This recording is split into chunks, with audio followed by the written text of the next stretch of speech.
Karena saya anak laki-laki satu-satunya, pengen apa aja dimanja gitu loh. Jadi saya pengen anis ya dibeliin anis waktu itu. Oh, masih ada subsidi orang tua gitu. Jadi masih anak sultan. Ini Om, kalau nggak gitu, gaji tentara berapa sih Om tahun 2002? Iya. Waktu itu beli berapa itu? Murah Om, cuman waktu itu saya bersaing sama Pak Sinroni. Pak Sinroni nawar 2,5, saya di 3,5 Om. 300-an lah, 320 sampai 350 lah. Sejarahnya Om Priyo beli burung termahal itu berapa sih? Sejarahnya burung termahal. Yang pernah dibeli Om Priyo real ya? Real. Nggak pakai embel-embel. Nggak pakai embel-embel. Barter bisnis atau apa itu? Itu burung saya yang paling mahal itu.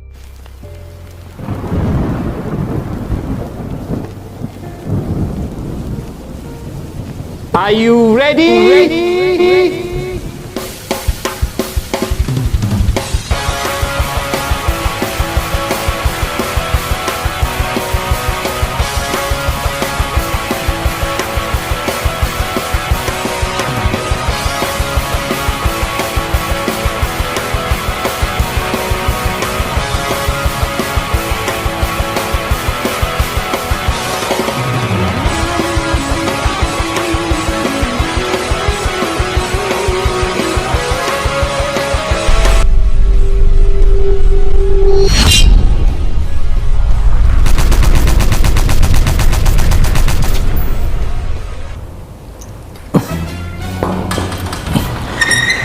Assalamualaikum. Waalaikumsalam. Ada tamu Om Giri.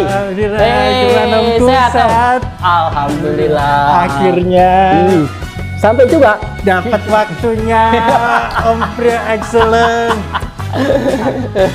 Terima kasih banyak, akhirnya bisa menyambangi melihat langsung kantornya. Saya yang terima kasih Om Giri udah didatengin jauh-jauh dari Jakarta ke Bandung. Memang sengaja sudah saya agendakan lama ini, masuk list pertama ini. Saya pengen bahas Om Priyo itu dari A sampai Z. Lagi? Dari zaman belum apa-apa di Nabung sampai itu saya pengen hitungannya semua itu. Betul. Tahu sejarahnya Om Betul. Priyo Ayo, gimana. ayo Jadi, siap. nggak tahu ujuk-ujuk langsung sukses kan enggak? Semua harus berjalan proses dari ya. Proses. Betul. Tapi ngomong Apa banyak pialanya nih. Iya. Ini pialanya dari Om Priyo sendiri atau beli ini Om? Jangan-jangan cuman beli piala dari orang. Udah nggak musim beli piala Om. Ini dari burung sendiri, dari burung sendiri dong. Apa aja event bergengsi Event ada? semua seluruh EO. Piala Raja. Piala Raja. Presiden Cup mana? Ada. Saya simpen di mana ya? Ada kok Om, ada. Tapi ini tuh juara satu. Berarti... Dulu pialanya masih ecek-ecek Om. Oh iya. Tuh. Dari semua burung sendiri nih? Dari burung semua, burung sendiri. Nggak pernah saya burung nyewa burung Om. Oh nggak pernah ya? Iya. Aduh. Oh ngomong-ngomong, memang saya tuh penasaran. Om Priyo tuh suka burung, mulai main melihara burung lah. Pasti belum langsung lomba kan? Betul. Itu sejak kapan sih Om Priyo? Jadi kalau saya seneng burung Om dari kecil sih. Dari kakek kecil saya. Seberapa kecil? SD lah, kelas 5, kelas 6 itu udah mulai dulu beli podang, gladek, jalak, kutilang emas itu udah mulai suka. Merawat sendiri? Merawat sendiri. Kan kakek saya juga seneng wame sama anis merah waktu itu. Karena saya sering ngerecokin Om, dibeliin kadang tilang emas. Oh, akhirnya beliin piaraan sendiri? Ya, kasih tanggung jawab sendiri. Jadi itu yang mulai saya seneng kelas 5, kelas 6 lah. Ketika lihat kakek saya ngebersihin burung, saya ngerecokin, dibeliin. Nah, akhirnya saya punya kegiatan sendiri. Kakek saya bersihin burungnya, anis merahnya sama wamenya, saya bersihin podang sama kutilang emasnya. Oh, gitu. Kirain itu apa ikut-ikutan karena lagi ngetren terus ajang itu terus ujuk-ujuk muncul. Enggak, dari kecil. Beli burung mahal itu ternyata dari kecil. Sejak awal suka. Iya, dari kecil makanya beli burung saya nggak asal Om, harus mengenal karakter burung, materi burung.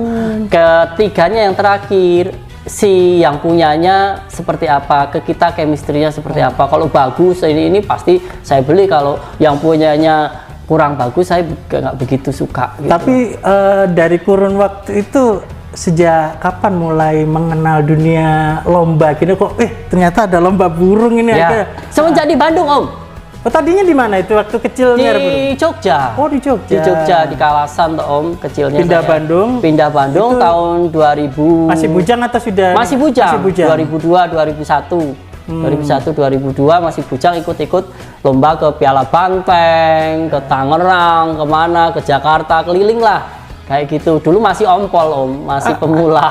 Ompol itu apa sih? Saya jadi penasaran. Artinya apa sih ompol itu? Ompol tuh apa ya Om? Kata istilahnya cemen gitu loh, masih cemen, masih pemula gitu loh. Kirain. Nah, Ya, oke ya. Om, silakan duduk kita Oke, kupas. oke. Nih, silakan. Mau minum apa Om Giri? Apa Kopi, yang nggak ngerepotin teh, ya? Iya, susu? laki mah biasanya kopi lah. Di sini sih Om Giri, sini dong. Oh, biar deket. Apa nih? Apa yang bisa dibantu di Bandung? Enggak, jadi saya ingin itu semua sejarah dari para tokoh ini kan Heeh. Kicomannya itu tahu. Jadi semua perjuangannya Wih, ini kan keren. jadi apa? Harusnya kan sangat From zero to memotivasi. hero-nya Iya. harus dikupas. Iya, kan memotivasi bahwa Ide bagus nih, konten edukasi nih. supaya orang paham bahwa orang itu nggak ujuk-ujuk sukses. Semua melalui Ujuk-ujuk, proses. proses nggak belum tentu kita walaupun banyak duit terus ujuk-ujuk bisa. Nggak Semua bisa. harus dimulai Ya, dari tidak ada proses yang instan. makanya kita itu ingin tahu perjalanannya Om Priyo itu di dunia burung ini kayak gimana. Jadi kalau sejarah saya dimulainya pertama kali kalau main burung kan di tahun 2022 Om. 2002 sampai 2001. Itu dunia lomba. Dunia lomba. Yang sebelumnya cuman kita penghobi rumahan aja Om Giri.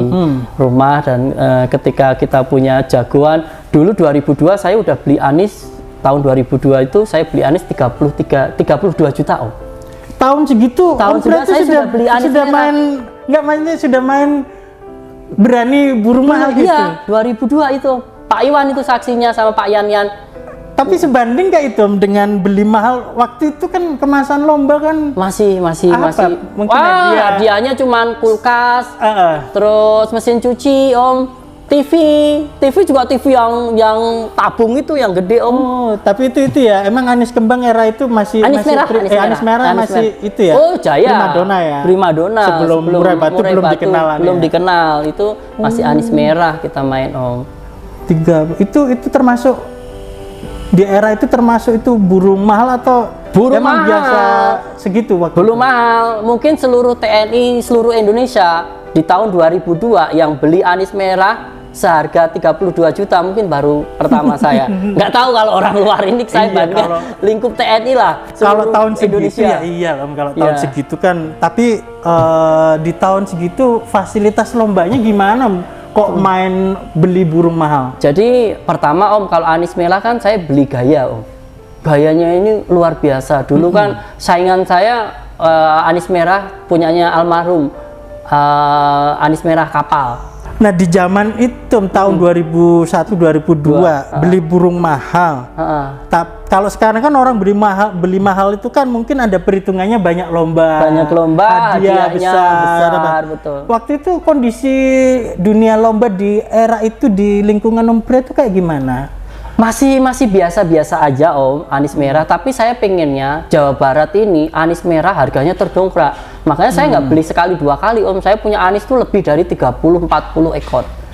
Oh, Tahun 2002 loh. Jadi ini jujur ini Ya. termasuk saya ini fakta baru bahwa Om Priyo ini tidak ujuk-ujuk menjadi tokoh zaman dari Ya. dunia. Ternyata pemain lawas. Pemain lama Om. Pemain Untuk anis merah lawas. pertama saya main anis Cuman merah. dulu karena belum era medsos, belum era media sosialnya Iya, tidak enggak, begini. enggak. Jadi Saya dulu bersaing anis merah, kapal, si kipas, semua Haji Nano, semua apal, senior Kimpen, semua apal anis merah. Semua Om, saya bersaing dengan mereka, cuman dulu kan tidak seheboh ini, tidak secara media. Terus pemberitaan kan cuman skala daerah, paling Gala Media dulu. dalam media. Gala Event Media. nasional waktu zaman tahun segitu Nggak ada Om, nggak ada ya? nggak ada, tahun 2002 nggak ada yang Event-event nasional nggak ada, gitu nggak ada. belum mengenal belum ya? mengenal, belum semewah ini Om. Di Iya. tahun 2004 2004 ke sana baru ada ini. Paling ya cuman Piala Raja aja Om yang paling fenomenal ini lombanya. Ini saya penasaran lagi nih Om. itu tahun itu Om, tadi Om Priyo kan bilang pindah ke sini bujang ya. Ya, kan? betul. Terus beli burung harga segitu. Kalau sekarang kan mungkin orang menilai ya wajar pengusaha gitu. Waktu itu posisinya pengusaha atau bujang ngerantau masih apa? Kalau waktu itu? posisi di tahun 2002 itu bujang rantau sih ya Om. Bujang rantau, tapi karena saya anak laki-laki satu-satunya, pengen apa aja dimanja gitu loh. Jadi saya pengen anis ya dibeliin anis waktu itu. Oh. Masih ada subsidi orang tua gitu. Jadi loh. masih anak sultan. Ini Om, kalau nggak gitu, gaji tentara berapa sih Om tahun 2002 Iya, itu? iya. Nggak 5 jutaan lah ya, tau nggak nyampe 5 juta. Nggak nyampe. buat makan keseharian, main mungkin udah habis gitu. Apalagi Bapak hobi burung Ya, juga hobi ya, burung, jadi ya. ngeluarinya Iya betul. karena emang sebagus seneng. apa? Iya betul. Karena saya dulu kan, teman-teman saya dulu pada nongkrong di kafe, nongkrong clubbing dan sebagainya. Saya cuma menikmati positif, hobi burung ini positif gitu loh. Saya jadi nggak kemana-mana, ngurus burung aja. Nggak, coba diperjelas manfaat menurut Om Priyo, manfaatnya kita menjalani hobi burung ini apa sih? Hobi burung itu kan kegiatan positif Om. Gimana Melatih maksudnya? kemandirian. Satu, kedua melatih fokus sama konsistensi kita. Kita konsisten nggak, tanggung jawab nggak, disiplin nggak, melatih kedisiplinan juga Om. Saya harus bangun pagi. Ya, saya pertegas. Pertama konsisten, Ya, disiplin, tanggung jawab. Itu 3 poin itu melatih itu Om saya. Iya, ini perlu catatan kecuman itu menjelaskan ke istri-istrinya, jadi jangan itu ya, daripada main kelayapan lebih baik hobi burung Ya, gitu ya. mending hobi burung Om. Tapi di zaman itu worth it nggak sih Om beli burung seharga itu, sementara eventnya belum semarak zaman sekarang ini? Kelayakannya tuh dari mana burung bisa semahal itu? Jadi kalau kita bicara worth it atau enggak, ini kan dunia hobi Om. Jadi unlimited, terserah kita, ego kita, terus seberapa kita mencintai hobi itu. Harga makanya tidak saya pertimbangkan. Terus kedua Om, dulu anis merah itu keren-keren loh Om, nggak seperti sekarang. Dulu tuh tiap minggu bermunculan anis merah yang mewah dan mewah lagi. Saya punya yang delosor, buka ekor, paruh, buka lebar. Ada minggu depan saya ketemu lebih mewah lagi Om. Jadi terusan berganti, persaingannya itu ketat dulu anis merah tuh Om. Iya, kalau Iya. dulu banyak, padahal sekarang anis merah itu orang taunya itu yang paling susah Ya, disetting. paling susah disetting. Perlu kesabaran, keuletan lah Om. Kesabaran sama ulet lagi, nggak perlu sabar. Kalau main mureh perlu sabar Om. Tapi kalau main anis merah, sabar dan ulet itu. Oke, setelah di era itu mulai beli-beli mahal. Nah, sepak terjangnya Om Priyo ketika lomba-lomba itu, apakah Om Priyo itu termasuk yang pemain terbiasa lintas wilayah? Di sana ada lomba apa itu? Atau hiburan di sekitar tempat tinggal aja? Enggak Om, saya dulu dari tahun 2002 aja saya udah merasakan jadi pemula di Piala Raja, mungkin di Piala Presiden dan lomba-lomba lainnya loh Om. Saya masih mengikuti sampai saya event di Jakarta itu Gamaco Cup, saya merasakan Om. Iya, Tuhan, waktu kita pertama ketemu itu event apa itu ya? Tahun Iya. apa? Itu lumayan lama juga Iya, itu. itu Gamaco Cup itu tahun ya 90-an sampai 2001 kayaknya itu Om. 90-an lah, 90 sampai 2001 itu saya masih merasakan. Saya pengangguran tapi saya lomba ke Jakarta Om. Tapi selama berkarir di sampai bujang sampai jadi pengusaha itu pernah nggak itu terputus ninggalin hobi burung atau terus itu hobi Terus burung? Om, nggak Terus pernah, ya? nggak pernah saya. Jadi saya kesehariannya dikelilingi dengan burung-burung kicau Om. Tiap hari. Tiap hari. Jadi saya kalau diundang ke event-event itu sebenarnya saya suka nggak suka Om. Sebenarnya saya lebih suka di rumah bangun tidur, buka mata, dengar suara burung. Kalau di hotel enggak, itu rasanya mood saya itu kurang fresh gitu loh. Terus pas mulai mengenal lomba nasional itu waktu itu ingat nggak Om, event apa yang diikuti yang statusnya itu lombanya nasional? Waktu itu. Yang jelas lomba yang sangat berarti bagi saya di sepanjang karir hobi kicau ya Om, itu ada di Tangerang Om. Yang event apa? Ingat? Itu event waktu Ohara pertama kalinya menaklukkan ibu kota itu. Walaupun di ini, tapi kemenangan itu terasa spesial itu di Batavia Cup Tangerang. Emang Hera itu kapan sih dipegang Umbria itu? 2014. Waktu itu beli berapa itu? Murah Om, cuman waktu itu saya bersaing sama Pak Sinroni nawar 2,5, saya di 3,5 Om. 300-an lah, 320 sampai 350 lah kalau nggak salah. Dari itu. 30 juta naik ke 3 digit, 300 juta. Tapi ngomong-ngomong ini belak-belakan ya Om ya. Oke. Sejarahnya Om Priyo beli burung termahal itu berapa sih? Sejarahnya burung termahal. Yang pernah dibeli Om Priyo real ya? Real. Nggak pakai embel-embel. Nggak pakai embel-embel. Barter bisnis atau apa itu? Itu burung saya yang paling mahal itu Hitler Om. Hitler berapa? Iya, itu hampir di angka 500 sampai 600. Nggak pakai embel-embel. Nggak pakai embel-embel. Keduanya Pitbull. Pitbull berapa? 400-an lah. 400. Ya. Nah, terus yang menjadi pertanyaannya ini, yang menjadi motivasi Om Priyo beli burung itu semahal itu, kita katakanlah. Oke, fine, Om Priyo mungkin ekonominya lagi berada, usahanya lancar, alhamdulillah gitu kan. Ini kan di dunia hobi ini kan yang menjadi pertanyaan orang-orang ini kan, pasti sih memang kok uang dibuang-buang beli burung mahal gitu. Betul. Nah, yang kalau Om Priyo ini yang memotivasi, mendorong, kok mau-maunya keluar uang sebanyak itu hanya untuk seekor burung. Oke, tapi sebelum saya jawab, saya pengen tanya Om. Di antara semua pemilik IO yang sering beli burung siapa Om? Yang paling sering beli burung mahal? Kalau kalau saya realnya sih nggak tahu jelas ya. Tapi yang saya ketahui sendiri itu Om Priyo. Nah, yang saya ketahui sendiri. Kalau yang lain apakah seberapa banyak saya nggak tahu. Ya, jadi gini Om, motivasi saya memiliki IO adalah mengembangkan sektor dunia burung dan UMKM-nya. Kalau benar-benar orang membangun dunia burung adalah gimana dia membeli burung untuk mengangkat harga burung itu sendiri, bukan karena sensasinya. Tapi orang yang pemilik EO yang benar-benar ingin membangun burung harusnya benar-benar fokus pada pengembangan nilai jual lomba burung itu sendiri. Jadi jangan mencari uang lewat IO kita boleh, tapi kita juga harus mengeluarkan buat kemajuan burung itu sendiri. Jangan narik terus tapi buangnya nggak pernah gitu loh.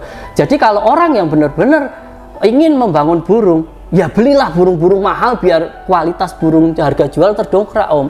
Jangan cuma ngomong doang. Tapi itu kan di eranya Om Priyo sudah aktif di EO. Iya tapi sih. kan sebelum Om Priyo gabung di EO kan juga udah beli mahal gitu. Sih. Nah, tapi di situ saya dari pertama sudah pengen cita-cita Om.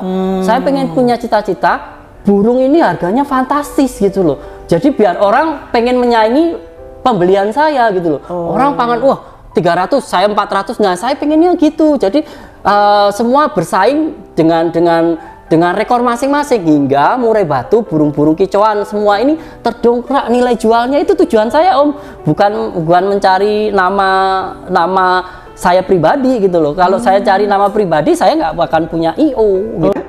Karena takut. Jadi ya kita wajar lah takut istri, bukan inilah karena istri kan juga sebagai rekan, partner hidup kita, terus ya menghargai lah lebih untuk menghargai istri biar dia nggak shock gitu loh dengan harga ratusan juta. Itu sebenarnya Om saya di tahun 2006 itu saya sudah punya pabrik botol kecap Bango loh waktu itu. Pabrik Om? Langsung bangun pabrik? Langsung bangun pabrik saya. Jadi saya join dari tentara? Ya, tentara itu banyak yang nggak tahu. Itu lomba adalah sarana untuk silaturahmi atau temu kangen dengan sesama kicomania. Itu sangat erat sekali. Nah, di era 2007 ke sana Om, semua sudah money oriented bisnisnya.